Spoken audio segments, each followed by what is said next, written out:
प्रभु यीशु मसीह में मेरे प्रिय भाई और बहनों, आप सभी का इस रविवार 9 नवंबर की दिव्य कृपा की प्रार्थना में मैं हार्दिक स्वागत करता हूं। यह प्रभु का दिन है जिस दिन हम अपने सारे कामों को प्रभु के चरणों में समर्पित करते हुए विश्राम पाते हैं। आज हम ईश्वर के वचन में से सीखेंगे, चिंतन करेंगे और अपनी आत्मा को नवीनीकृत करेंगे। रविवार वह दिन है जब प्रभु हमें विश्राम, शांति और आत्मिक नवीकरण का अवसर देते हैं। आज हम विशेष रूप से अपने परिवारों, बच्चों, बीमारों, बेरोजगारों, अपने देश भारत और उन सभी लोगों के लिए प्रार्थना करते हैं जो हमारे चैनल के माध्यम से प्रार्थना में शामिल होते हैं और अपने जीवन में आशीष प्राप्त करते हैं। कई लोग अपने जीवन की शिकायत करते हैं, पर याद रखें, हम जो जीवन जी रहे हैं वह लाखों लोगों का सपना हो सकता है। तो आइए हम प्रभु को धन्यवाद दें कि हम आज जीवित हैं, सांस ले रहे हैं और उसकी कृपा का अनुभव कर रहे हैं। मैं उन सभी का धन्यवाद करता हूं जो इस प्रार्थना को नियमित रूप से सुनते हैं, दूसरों के साथ साझा करते हैं और उनके जीवनों में भी आशीष का कारण बनते हैं। ईश्वर आप सभी को आशीष दे और आपकी प्रार्थनाएं सुने। आइए हम आज की प्रार्थना प्रभु यीशु के पवित्र लहू द्वारा संरक्षण की प्रार्थना से शुरू करें। हे प्रभु यीशु, मैं तेरे असीम प्रेम में विश्वास करते हुए तेरा पवित्र लहू लेता हूँ और अपने सिर से पांव तक विलेपन करता हूँ। मैं अपने जीवन के लिए तेरे पवित्र लहू द्वारा, तेरे पवित्र क्रूस द्वारा, तेरे पवित्र वचन द्वारा संपूर्ण संरक्षण की मांग करता हूँ। हे प्रभु यीशु, मुझे आज हर पाप, बुराई, प्रलोभन, शैतान के हमले, अंधकार, कष्ट, डर, रोग, महामारी, संदेह, क्रोध, पित्ती और जो कुछ तेरे राज्य के विरुद्ध है उन सब से सुरक्षित रख। आमीन। प्रिय भाई और बहनों, आज का हमारा मनन का वचन संत योहन का सुसमाचार से है, अध्याय 2, पद संख्या 13 से 17। यहूदियों का पास्का पर्व निकट आने पर यीशु यरूशलेम गए।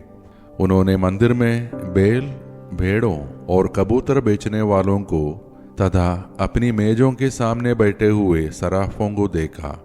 उन्होंने रस्सियों का कोड़ा बनाकर भेड़ों और बैलों सहित सबको मंदिर से बाहर निकाल दिया। सराफों के सिक्के चितरा दिए, उनकी मेजें उलट दी और कबूतर बेचने वालों से कहा, यह सब यहाँ से हटा ले जाओ, मेरे पिता के घर को बाजार मत बनाओ। उनके शिष्यों को धर्मग्रंथ का यह कथन याद आया, तेरे घर का उत्साह मुझे खा जाएगा। मेरे प्रिय भाई और बहनों, आज का वचन हमें याद दिलाता है कि प्रभु यीशु का प्रेम केवल कोमल और करुणामय ही नहीं, बल्कि पवित्रता और धार्मिकता के प्रति गहन उत्साह से भी भरा है। जब यीशु ने मंदिर में व्यापार देखी, जहां भक्ति की जगह लाभ का व्यापार हो रहा था, उन्होंने कठोरता से कहा, मेरे पिता के घर को व्यापार का घर मत बनाओ।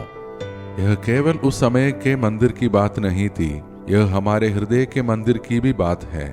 हमारा हृदय जहां परमेश्वर वास करना चाहता है, कई बार सांसारिक विचारों, स्वार्थ, क्रोध और चिंता से भर जाता है। यीशु हमें सिखा रहे हैं कि जैसे उन्होंने मंदिर को शुद्ध किया, वैसे ही हमें भी अपने हृदय को शुद्ध करना है। आज इस रविवार के दिन हम प्रभु से प्रार्थना करें कि वह हमारे भीतर से हर अशुद्धता, हर नकारात्मकता, हर चिंता को दूर करें और हमें ऐसा जीवन जीने की कृपा दे जो उसकी महिमा को प्रकट करे। प्रिय भाई और बहनों, कई बार हम जीवन में भौतिक वस्तुओं और सांसारिक उपलब्धियों के पीछे भागते हैं, परंतु प्रभु हमें सिखाते हैं, ईश्वर का राज्य पहले खोजो, बाकी सब तुम्हें दिया जाएगा। हमारा जीवन, हमारी सेवा, हमारा परिवार सब उसका मंदिर है। प्रभु चाहते हैं कि हमारा हृदय शुद्ध, विनम्र और प्रेम से भरा रहे। आज हम प्रार्थना करें कि हमारा जीवन दूसरों के लिए एक आशीर्वाद बने, हम प्रेम में चले और हमारी आस्था हमें सच्चे आराधक बनाए जो आत्मा और सत्य में ईश्वर की आराधना करते हैं। तो अब आइए मेरे प्रिय भाई और बहनों, हम सब अपने आप को भक्तिभाव से ईश्वर के हाथों में सौंप दें और मिलकर प्रार्थना करें। हे सर्वशक्तिमान परमेश्वर, आज इस रविवार की पवित्र सुबह में हम तेरे चरणों में झुकते हैं। तेरे वचन के लिए धन्यवाद करते हैं जो हमें हमारे भीतर जागने की प्रेरणा देता है। हम अपने परिवारों को तेरे हाथों में सौंपते हैं। हर घर में तेरी शांति, प्रेम और एकता बनी रहे। हे प्रभु, जो बीमार है, दुख में है, जो बेरोजगार है या किसी कठिन परिस्थिति से गुजर रहे हैं, उन सब पर अपनी कृपा की दृष्टि डाल।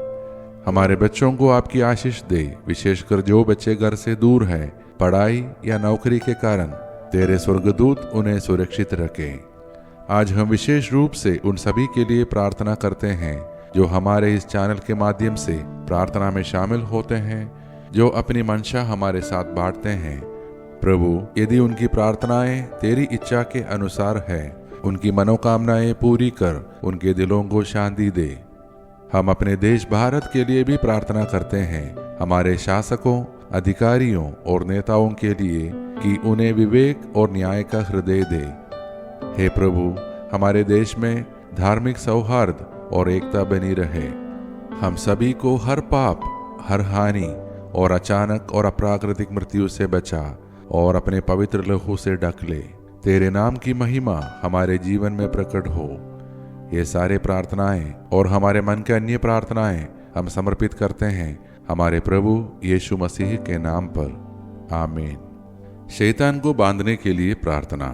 स्वर्ग और पृथ्वी के सृजनहार सर्वशक्तिमान पिता परमेश्वर, उसके एकलौते पुत्र हमारे प्रभु यीशु ख्रिस्त और हमारे सहायक पवित्र आत्मा के नाम पर, पवित्र कुंवारी माता मरियम, महादूत संत मिखाएल, सब दूतों और संतों की मध्यस्थता द्वारा अंधकार के सभी शक्तियों पर, सभी शैतानी ताकतों पर मैं अधिकार लेता हूँ और उन्हें आदेश देता हूँ, वे क्रूस के नीचे हमेशा हमेशा के लिए नष्ट हो जाए और फिर कभी न लौटे, आमीन। मेरे प्रिय भाइयों और बहनों, आज का यह रविवार हमें याद दिलाता है कि प्रभु का घर यानी हमारे हृदय पवित्रता, प्रेम और आराधना का स्थान बने। प्रभु हमें आशीष दे कि हम आत्मा में मजबूत रहें और संसार में उसके प्रेम के साक्षी बने।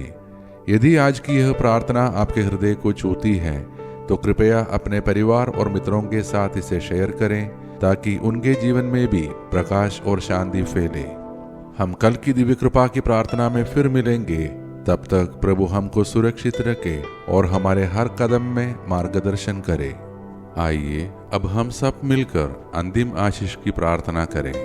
ईश्वर को महिमा, देवदूतों को सम्मान मिले, शैतान को पराजय, पवित्र क्रूस को विजय मिले, विश्व में फैली कलीसिया को प्रतिष्ठा मिले, मृतकों को पुनरुत्थान, पश्चातापियों को स्वीकृति, कैदियों को रिहाई, रोगियों और दुर्बलों को स्वास्थ्य चंगाई, अनाथ तथा विधवाओं को न्याय मिले और विश्व के चारों दिशाओं में क्रिस्त की महती शांति और अनुग्रह की वर्षा हो।